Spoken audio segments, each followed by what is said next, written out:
doing water for animals in negative 16 degrees with probably a negative 50 wind chill-ish. So we have to take water out of the bathtub, put them in 6-gallon jugs, put them in the bag and pick up. Step 1.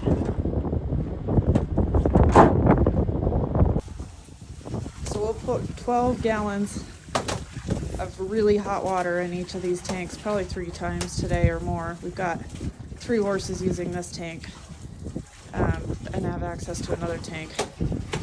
So that should be enough. It'll kind of maybe melt a little bit of the ice that's on the bottom, but we can't do too much at once, otherwise it'll just freeze again. As you can see, they have a boatload of hay in their sheds. All of the sheds look like this. The horses are nowhere to be seen. Jackasses. Sheds, hay, warm water. That's where they're at. Whatever. And in the meantime, it literally hurts to breathe. It's so damn cold.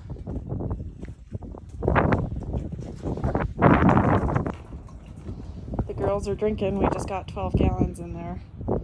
And it kind of defrosted some of the ice. It's a good sign because the more they drink, the less likely they will be to colic in this horrible weather. And we'll do probably 3 times today. We'll bring more water, hot water out to make sure that everyone gets plenty of water in the cold temperatures. Hi, Mina. How you doing? You staying warm? They're definitely not shivering. They're double blanketed. They've got a fleece layer underneath. So this is Juice. Here's her fleece layer. And then they've got a heavy blanket on top of it. And they are plenty warm. No one's cold. Usually Juice is the first one to show signs if it's going to be cold. And she's kind of a sissy. She's doing just fine. So this is where the hot water comes from, the bathtub. This is our 3rd round of this at 12 gallons a round. So we're pretty much getting close to emptying our water heater. Which is part of why we'll have to do this 3 times a day, is we'll let the water heater warm back up again, and when we have hot water again, we'll bring more water out. But this is where the magic happens. So now that we have all the water tanks with some of that hot water in them, we're dropping some alfalfa pellets. And they're just getting 3 quarts or 1 scoop, basically, of alfalfa pellets each right now. They do have free choice hay. Here's the boys, they've already gotten theirs. There is an extra feeder. Gandalf just insists on eating with Maverick. Anyway, so they have free choice hay, and then they get bumped with alfalfa pellets. This isn't any different from their normal routine. They are always on free choice hay, grass hay, and they always get about 3 quarts of alfalfa pellets during the day. We'll probably give an extra feeding of pellets, but we're not going to do that much more food. The reason we're doing it right now is they're a little bit salty, the pellets are, so it'll kind of encourage them to drink right after this. We haven't added anything to them, so I don't do, a lot of people do electrolytes or table salt or something like that in these cold temperatures to try to get them to drink more, and I don't tend to try to change anything when stuff gets really extreme like this. I worry about colic because obviously we have a pretty outdoor facility. We don't have indoor stalls.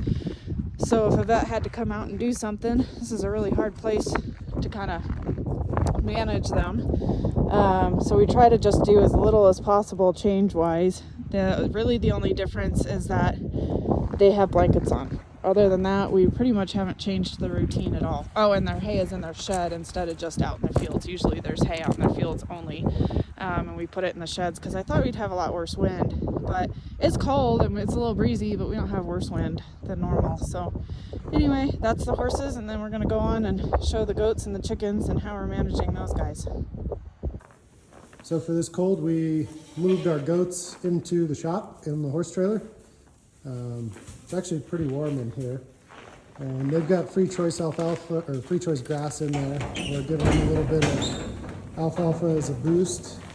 They've got water in here as well, though that's what this cord goes to, is an electric water tank.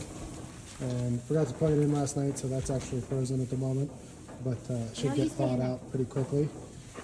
But there's Emma. Goats are all doing good. We were worried. They've got calf hutches outside for shelter. and we were just worried that one of them would get singled out, you know, while the others huddled down together in a calf hutch. So easiest solution to that was to put them in here, bed with lots of straw to help keep it warm in here, and they seem pretty content. So for the chickens, we've got them put up in their coop. Everything is closed on the coop. There's one vent that's slightly cracked. Everything else is closed up entirely. Same deal as the goats. We bedded this with straw.